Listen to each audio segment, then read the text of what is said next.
First comes thought, says Napoleon Hill, then organization of that thought into ideas and plans, then transformation of those plans into reality. The beginning, as you will observe, is in your imagination. Well, we're far from the beginning of this story, but my imagination's always present, because I'm Rav Mike Foyer, and this is The Jewish Story.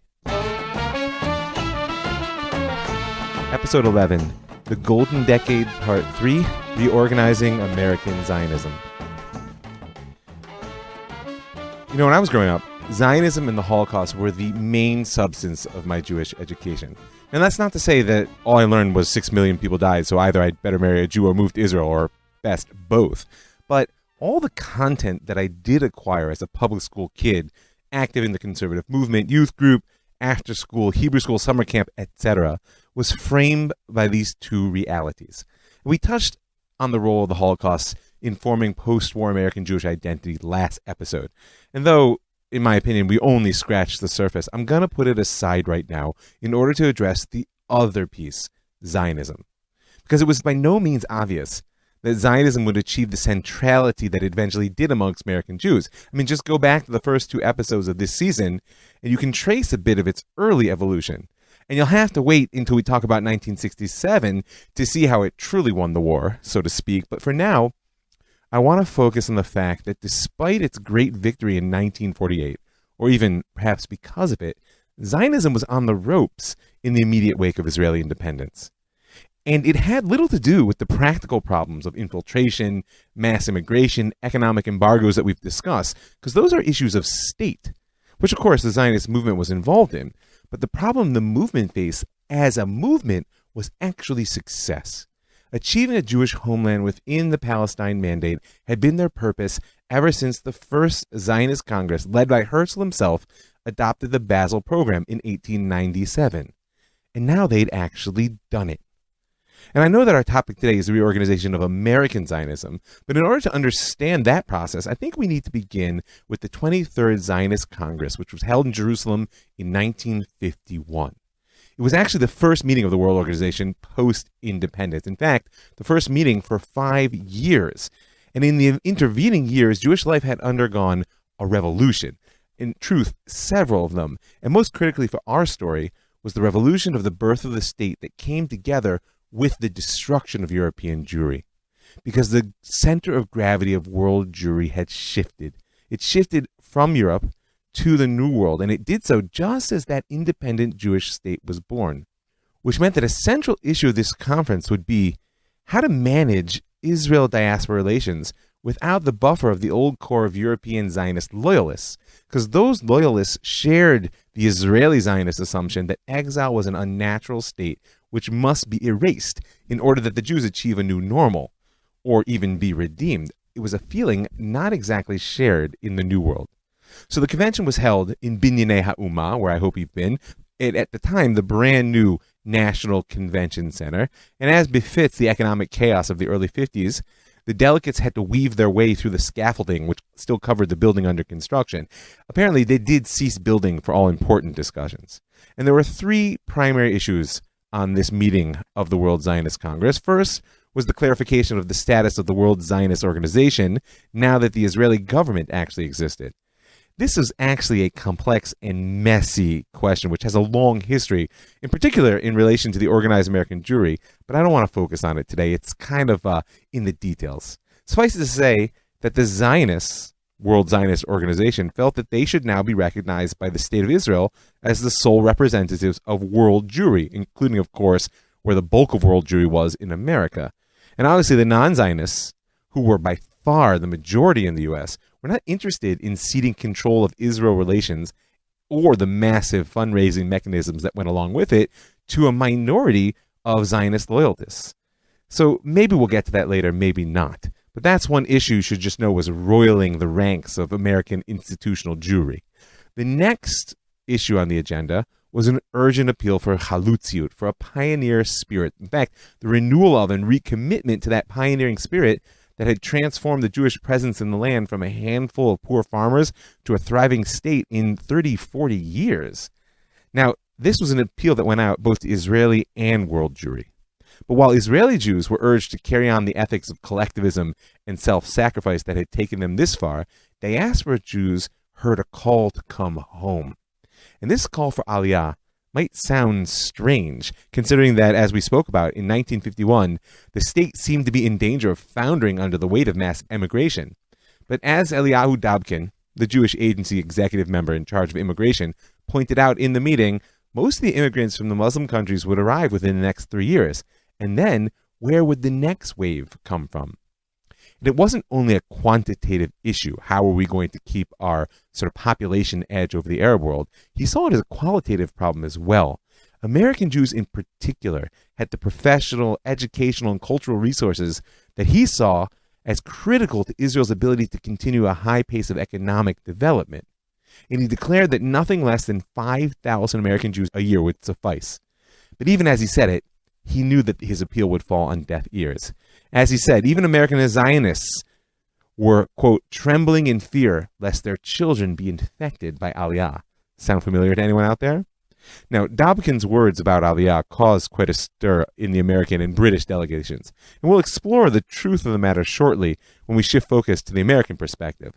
But in reality, this call for Aliyah, and even the call for Chalutziyut, for the renewing of the pioneering spirit, was really a subsidiary of the third and most profound question that the Congress had to address. And that's one which caused outright chaos. Because in addition to renegotiating the status of the World Zionist Organization in light of Israeli independence and calling for a renewal of the pioneering spirit, the 23rd Zionist Congress was tasked with redefining the purpose of Zionism itself. Now, you may recall that the definition of Zionism offered by the Basel Program from 1897 had been simple and direct, and at this point almost completely achieved. Quote, Zionism seeks to secure for the Jewish people a publicly recognized, legally assured homeland in Palestine. And the 23rd Congress was now looking for a similar statement, one that could guide the movement to its next achievement, because they weren't ready to pack their bags, declare victory, and go home. And the initial proposal for what they were calling the Jerusalem Program, to replace the Basel Program, was, quote, the redemption of the Jewish people through the ingathering of exiles. I got to tell you, it strikes a chord with me that at this point Zionism saw its purpose as redemption. But when the proposal went to committee and the discussions really began, it appeared that redemption was far from agreed upon as an aim, especially not if it depended on the ingathering of the exiles. Because at heart, the Jews of Israel and those of America and Great Britain shared a very different definition of exile. Rose Halpern, president of Hadassah Women, which was a large and extremely powerful American Zionist organization, declared to the whole plenary, we do not accept the concept that we are in exile. Jews are in exile where they live in fear or in torture, or they cannot leave their countries and immigrate freely to Israel. Jews in the United States are part of the diaspora where we live in freedom. Now, despite her words, Israeli and the remaining few European Zionists warned the Americans darkly of the lessons of Jewish history, then as now, promising that they were deluding themselves if they thought that America was truly different. That's a discussion we'll have to have, but what they warned was that the German Jews had thought the same thing. But American labor Zionist ideologue Chaim Greenberg spat right back at them that if America ever became a fascist country bent on exterminating the Jews, then Israel would prove no safe haven either. Quote, if that was the prognosis of a universal Sodom and Gomorrah, what then would be the chances of Israel in such a vortex, sweeping all mankind into the abyss of wickedness and evil? Kind of brings a chill when you read the news, doesn't it? So this controversy over a redefinition of Zionism raged for 6 days in the Congress's Commission on Fundamental Problems.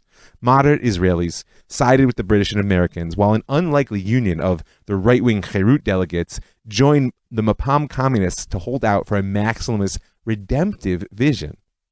In the end, it was actually Dr. Nahum Goldman, head of the Jewish Agency Executive and unofficial leader of American Zionism, who proposed a compromise. In his eyes, 3 years after the establishment of the Jewish state was too soon to formulate the ultimate aims of the movement. He himself, he said, was for the redemption of the Jewish people as the true aim of Zionism. But now was the time to show statesmanship by avoiding a definition of aims and concentrating instead on tasks. And the result was the statement called Tasks of Zionism, which declared, quote, "The task of Zionism is the strengthening of the state of Israel, the ingathering of the exiles in Eretz Israel, and the fostering of the unity of the Jewish people." The attacks were immediate and harsh. People threw charges of cowardice and treachery at each other. People still objected to the idea that the ingathering of the exiles was at all relevant, even though it had been uncoupled from the purpose of Zionism.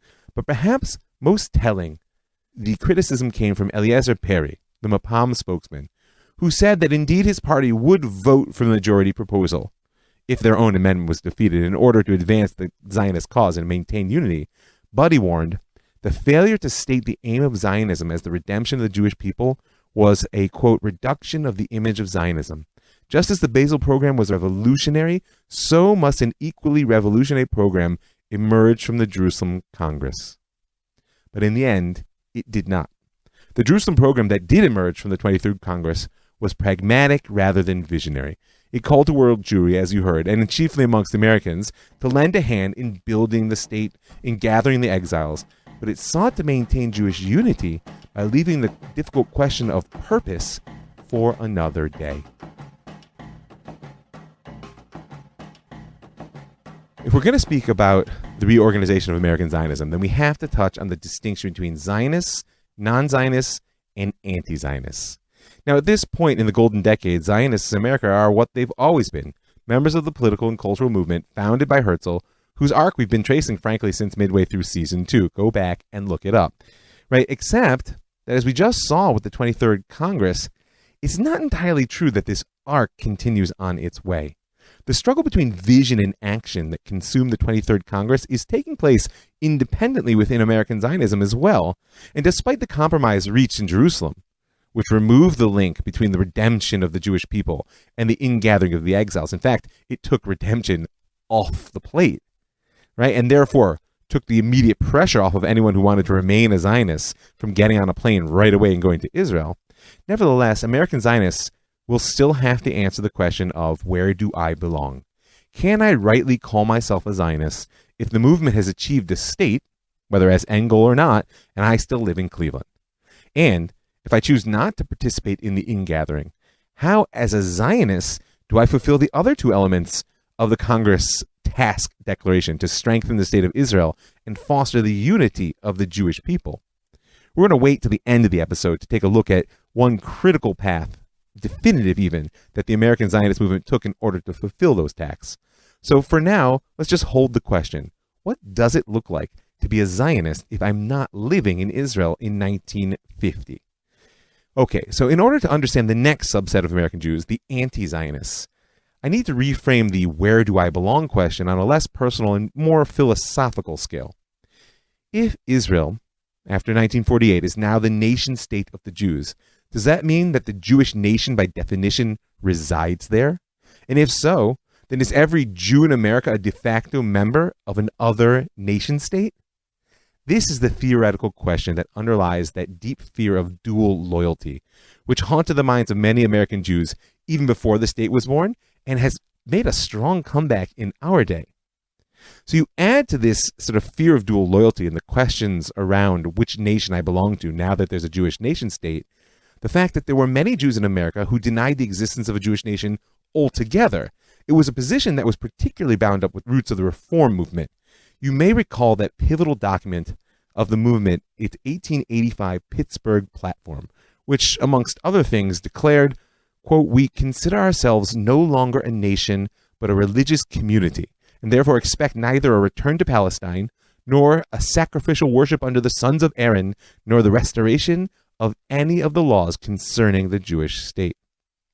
And because of such roots, it came as little surprise that when the National Conference of American Rabbis passed a resolution in 1942, the height of World War II, supporting the creation of a Jewish army, and ultimately in the same year expressed approval of the Biltmore Platform that called for the foundation of a Jewish state, a group of more than 90 rabbis, led by the prominent San Francisco Reform rabbi Irving Reichert, split from the conference to form what was called the American Council for Judaism, ACJ.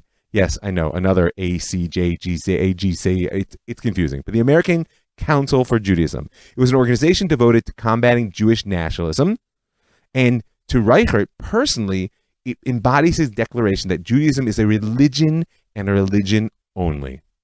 His goal was essentially that of the Pittsburgh Platform and of the classic reform movement, the integration of Jews into American society as a community of faith, Americans of the Mosaic persuasion.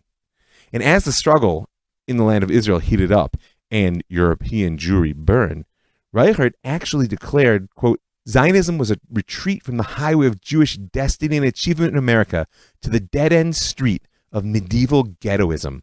One wonders what the Gentile world makes of all this Zionism.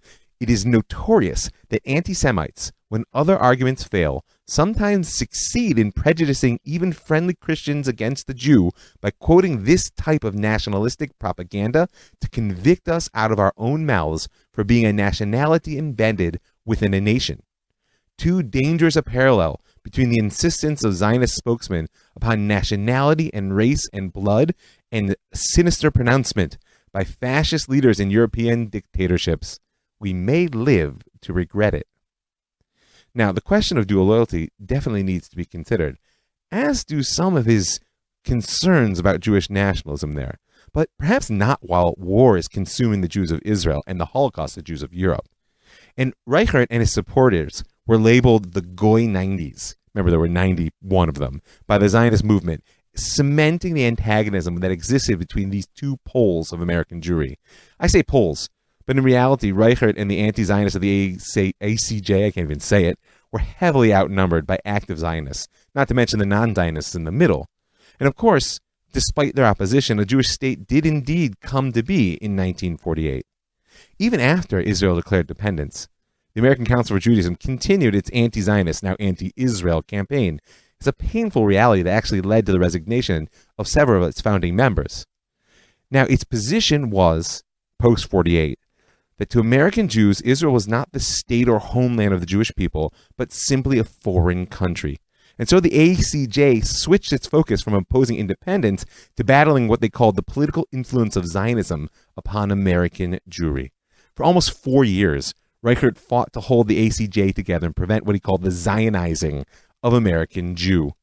Zionism, he claimed, uses the sight of Israel to subvert our American view of Judaism and herd us into a new ghetto.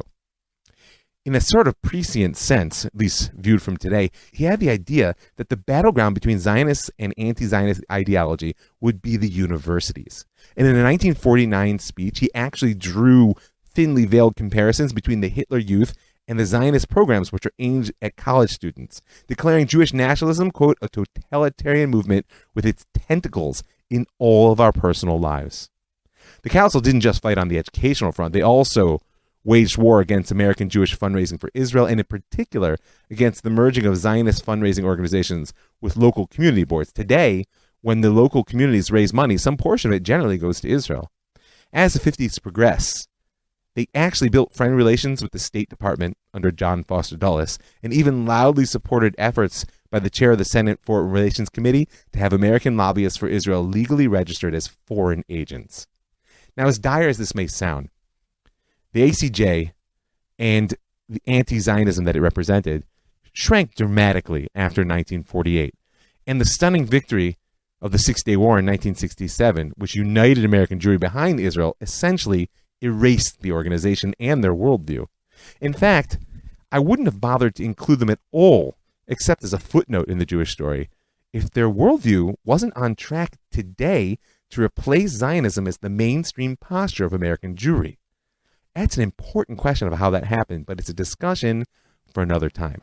Because for right now, we touched the Zionists, who we'll come back to. I gave you a picture of the anti-Zionists, and so it's on to the majority of Jews in the Golden Decade, the non-Zionists.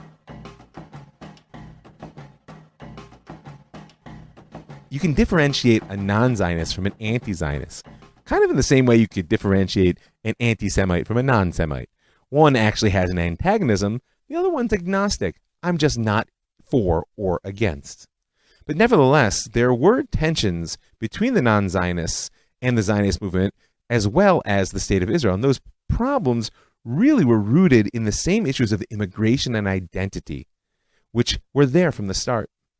You know, President Chaim Weizmann's speech at the opening of the Constituent Assembly in the February of 1949 received worldwide press coverage. If you want to go back to episode 7 of this season, you can get the context. But it may have been only amongst American Jewish non-Zionist leadership that Weizmann's speech actually made waves. He was quoted in English as saying that the state of Israel had been earned, quote, by all of the hardships, weariness, sorrow, and tribulations that have been our portion during the past 70 years when 1/3 of our nation was annihilated.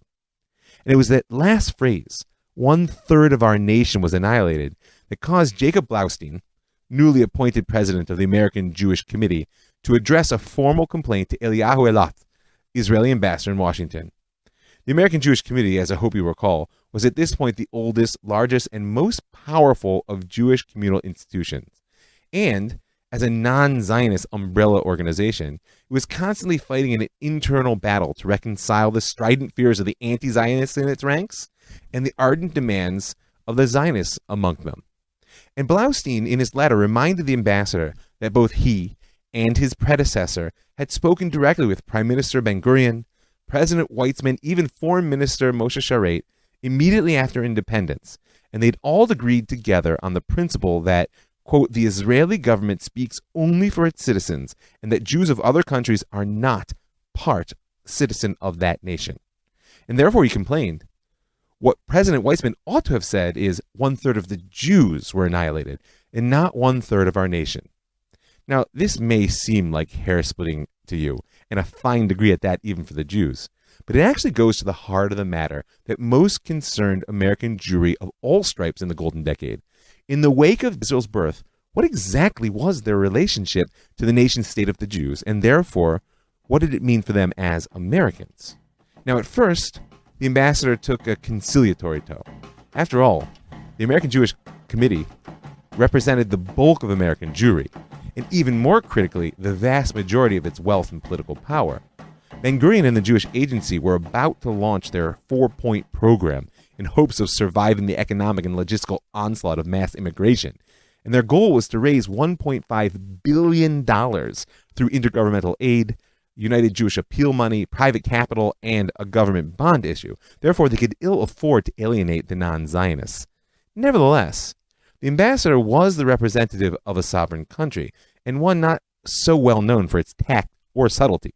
So in addition to assuring Blaustein that Israel would never challenge the right of American Jewry to be loyal American citizens, and affirming his government's commitment to speak only for its own citizens, he nonetheless added that Blaustein had to recognize that part of Israel's raison d'etre, its purpose for existence, was to help Jews in distress no matter where they lived, and therefore it didn't see the edges of the nations ending at the Mediterranean. And the ambassador added his own, quote, grave concern over Blaustein's association with the American Council for Judaism, which in his eyes was developing a growing cooperation with what he labeled as the most anti-Semitic and anti-Israel elements in America. He named them as missionary groups that were operating in the Middle East and agents of oil companies. Now, this little spat was only the first of many diplomatic waves to come. In November 1949, Ben-Gurion managed to irk actually all of American Jewry at once. I mean, the anti-Zionists, that was simple. But in a comment aimed likely at Abba Hillel Silver, his American Zionist nemesis, he warned Zionist donors that they had to adjust to the reality of a new independent state, one where their money would give them no influence over sovereign state decisions. Well, that didn't bother the non-Zionists, but then, to the dismay of Blaustein and his compatriots, Ben-Gurion declared that Israel, quote, promotes the ingathering of the exiles from their dispersion. This is the red line. As I told you back at the beginning, that even American Zionists didn't see themselves as in exile, in an exile that necessitated their immediate immigration to Israel, and certainly the non-Zionists as well. Suddenly, the anti-Zionists within the American Jewish Committee opened fire on Blaustein, calling on him to finally wake up to the new political reality post-1948 and to see the American Council for Judaism as his allies and not Prime Minister Ben-Gurion. High-level conversations followed with the ambassador, with the prime minister, the foreign minister, Jewish agency, executive representatives, everyone under the sun. But that was all between the official high-level non-Zionist Jewish leadership. Meanwhile, the American Council for Judaism, in its anti-Zionist zeal, chose a new tactic.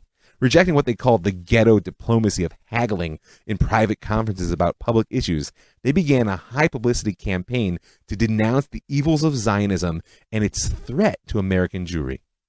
One headline from the April 23rd, 1950 edition of the New York Times will suffice to show you what was going on.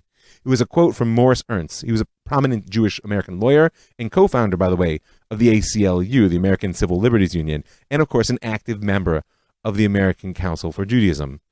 The headline reads as follows: Morris warns Jews making ghetto separatism as reactionary as anti-Semitism, lawyer tells Judaism Council. Yeah, you heard me correctly if you were listening. This might be the first instance of a Jew publicly declaring that Zionism is a reactionary movement to be fought just like anti-Semitism. Now, ultimately, this publicity campaign led to a break between the American Jewish community under Blaustein and the Council for Judaism. And as I said, the ACJ was bound to fade from the American scene, present revival accepted. But in the early 50s, Blaustein's life as a leader and go-between between the non-Zionist Jews and Israel didn't get any easier. Despite his recognition that the non-Zionists were the key to maintaining American political and financial support, Ben-Gurion just seemed unwilling or maybe unable to restrain his ideological ardor when speaking of the state and the ingathering. More statements, more conversations. Ultimately, Blaustein traveled to Israel on multiple occasions, and Ben-Gurion made his way to America as well. And despite their ideological differences, the two men actually developed a close personal friendship. And that may have been what allowed them to overcome the gaps in their worldview and forge a new model of Israel-diaspora relations. This was the so-called Blaustein-Ben-Gurion Agreement, and its 3 points, at least, served as the foundation for the relationship between American Jewry and Israel, at least until 1967. The formal element of their exchange took place on August 23rd, 1950. It was during a speech by Ben-Gurion welcoming the American Jewish Committee mission led by President Blaustein, and the speech itself was followed up a year later with an exchange of letters. It had 3 points. Regarding the status of American Jewry, Ben-Gurion declared, the Jews of the United States, as a community and as individuals, have only one political attachment, and that is to the United States of America. They owe no political allegiance to Israel. Number 1. Number 2, he further reiterated that the state of Israel represents and speaks only on behalf of its own citizens and in no way presumes to represent or speak in the name of the Jews who are citizens of any other country. These 2 points define the political boundaries between American Jews and Israeli Jews. They are parts of separate nation states, and whatever unites them, it is not the classical model of nationalism. And finally, the 3rd point, that oh-so-touchy issue of immigration from America, Ben-Gurion commented, we should like to see American Jews come and take part in our effort. We need their technical knowledge, their unrivaled experience, their spirit of enterprise, their bold vision, their know-how. But the decision as whether they wish to come, permanently or temporarily, rests with the free discretion of each American Jew himself. We need chalutzim, pioneers, not only from those countries where the Jews are oppressed and in exile, but also the country where the Jews live a life of freedom. But the essence of a chalutziot, of pioneering spirit, is free choice. They will come from among those who believe that their aspirations as human beings and as Jews can best be fulfilled by life and work in Israel. And so, despite the teeth-pulling that it took to get Ben-Gurion to agree, he recognized 2 things. American Jews were not going to come en masse. And they were not going to come because the definition of exile in America was fundamentally different. For his part, Blaustein responded, Jewish communities, particularly American Jewry in view of its influence and strength, can offer advice, cooperation, and help, but should not attempt to speak in the name of other communities or in any way interfere in their internal affairs. So here we have it. The basis for American Jewish life in the early era of the Jewish state, and it will basically carry through until 1967. Anti-Zionism is on its way out, at least until today. To the ire of the Zionist movement, non-Zionists have actually taken the lead in the Israel-American relationship. That's due to their money and influence, and, frankly, their status as the vast majority. But it's also due, by the way, to Ben-Gurion's desire to eliminate any Zionist movement which could operate independent of the Israeli leadership. All that's left is to clarify whither American Zionism in the age of Israel. In early 1950, Prime Minister Ben-Gurion sent a trusted advisor and leading Mapai party intellectual on a tour of America in order to get a first-hand account of what was happening among American Jewry. And his prognosis for American Zionism was particularly grim. Quote, the condition of American Zionism was a cause for grave concern. Within a short time, it was likely to disintegrate and degenerate. And you know, once he had the information at his disposal, Ben-Gurion's assessment was even more blunt. He said, Zionism is not undergoing a crisis, it's going bankrupt. Now, this was true for many of the reasons that we discussed, but an acute crisis in 1953 offered the opportunity for the complete reorganization and therefore revitalization of the movement in America. Now, ever since the struggle for independence, and even really before, American Jewish leaders had presented the soon-to-be State of Israel as both a haven for the persecuted, very appealing to the American mind, and as a gutsy democracy surrounded by totalitarian Arab regimes which threatened its destruction, also something with which Americans can resonate, and of course, true. Now, this linkage between striving for Israel's survival and the nobility around that cause, while upholding the values of liberal America, and by extension a liberal world order, constituted the basis for what's called the functional consensus that held American Jews together from the middle of World War II through the defeat of Nazism and right up through the establishment of the Jewish state. But in the later half of the Golden Decade, that functional consensus hit a major snag in the form of the Kibbutz retaliation raid. Go back to episode 6 in this season if you want the full story. But for now, just recall that this massive act of retaliation was triggered by the murder of an Israeli mother and her 2 young children in October of 1953. And the retaliatory raid, launched only 2 days later by the Israeli army, resulted in the death of 69 Jordanian civilians. Just recall the words of the United Nations team that investigated. Bullet-riddled bodies near the doorways and multiple bullet hits on the doors of the demolished houses indicated that the inhabitants had been forced to remain inside until their homes were blown up over them. Now, the Israeli political response ranged from the shocking to the downright absurd, and it included Ben-Gurion's attempt, with an outright lie, to claim that the IDF had nothing to do with the attack. And the condemnations rained in from around the world, not only from Europe and the United States and the United Nations, but even from many Jewish communities shocked by what they saw as an act of barbarism. For the purposes of understanding the reorganization of American Zionism, the diplomatic response to the Kibbutz raid created a sudden and urgent need to advocate for the righteousness of Israel's cause within the United States. And that, in turn, actually triggered a reorganization of American Zionist movement itself. Cy Kanan was a progressive newspaperman and a lawyer from Cleveland who had served as a top staffer for the American Jewish Conference during its brief lifetime in 1943 to 1949. Yeah, just when you thought there couldn't be another acronym of AJC, you got one. The conference was a mildly Zionist ad hoc umbrella organization which managed to unite 64 different Jewish groups around the needs of both current war and post-war world Jewry. And when the conference dissolved, Kennan went on to work as the U.S. communications specialist for the Israel Office of Information until 1951, when he became the Washington delegate for the American Zionist Council.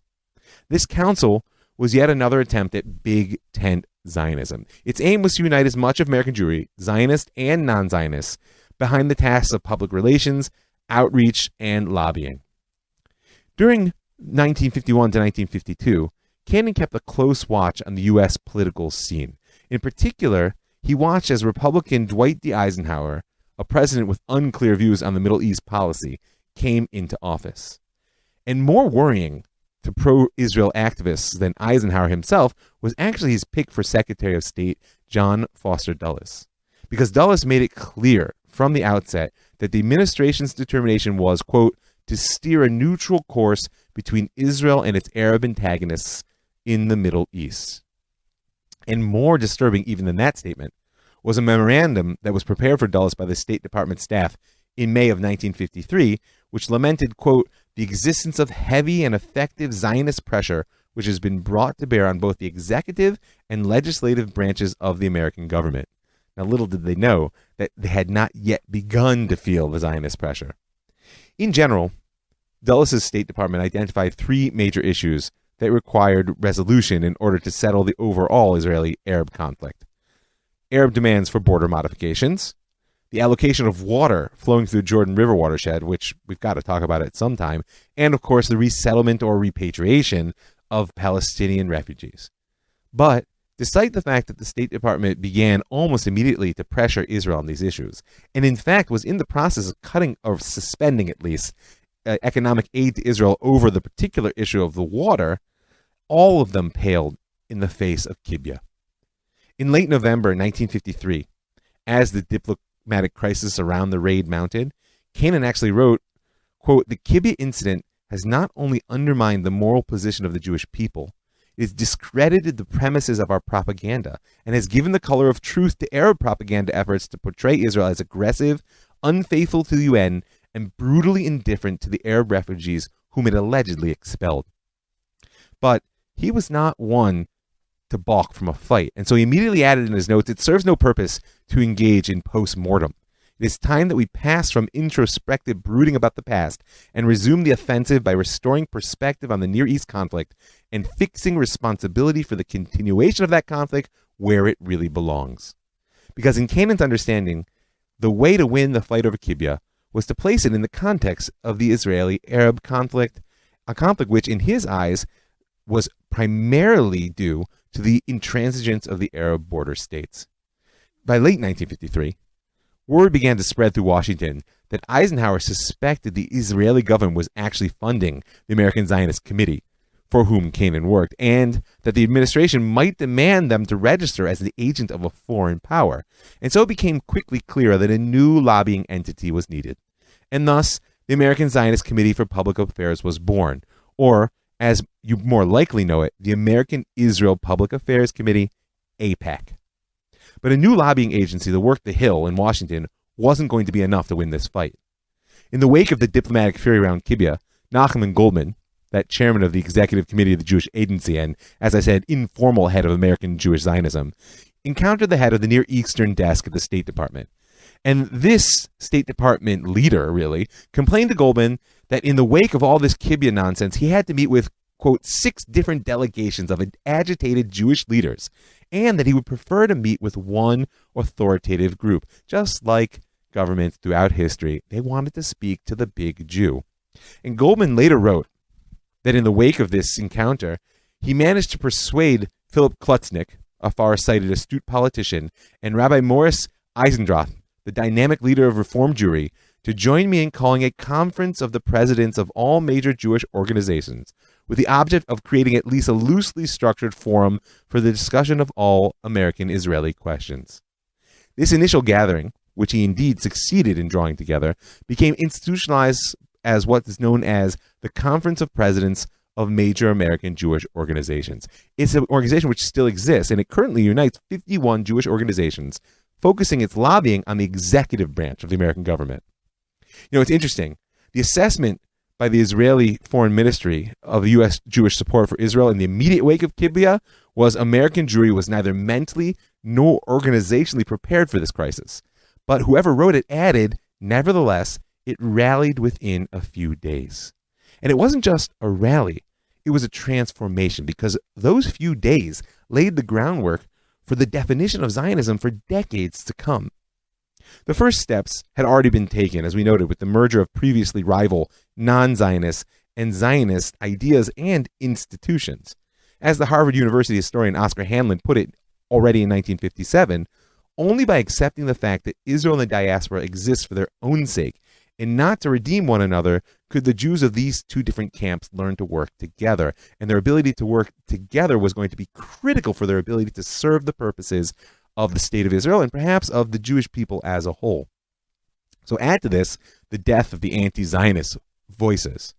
And now we see what allowed for the emergence of a definition of Zionism, which was providing staunch and all but unquestioning support for the state of Israel.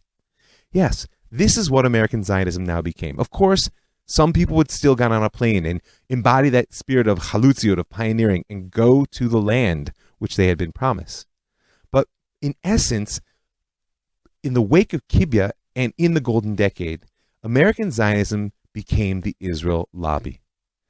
Too weak in its 1950s infancy to change or even alter the direction of Eisenhower and Dulles' Middle East policy, nevertheless, American Zionism, embodied as the Israel lobby, would see its power grow. By the 60s, it's going to help secure U.S. weapons sales and generous government assistance. And into the 70s, 80s, and up till today, it will continue to strengthen the political and strategic ties between the two nations. And perhaps most significantly, by not shrinking in the moment of crisis, by not shying away of what they call the abyss of Kibya, but rather actually reorganizing around the need to defend Israel, specifically when Israeli actions disturbed observers most, these new American Zionists set a pattern that remains at the heart of American Zionism to this very day. I just want to thank a few people before I sign off here. I want to thank all the folks that give their hard-earned money in order to help make this show happen, to keep it free and widely available, and I want to invite you to join them right now. You can do that in two ways. You can go to my website, jewishstory.co. In the upper right-hand corner there, you can see a button that says Be a Patron. You click on through there for a little bit of per-podcast support. I'm making a push to get to 100 patrons, and you can help me get there. We're at 75. It's so close.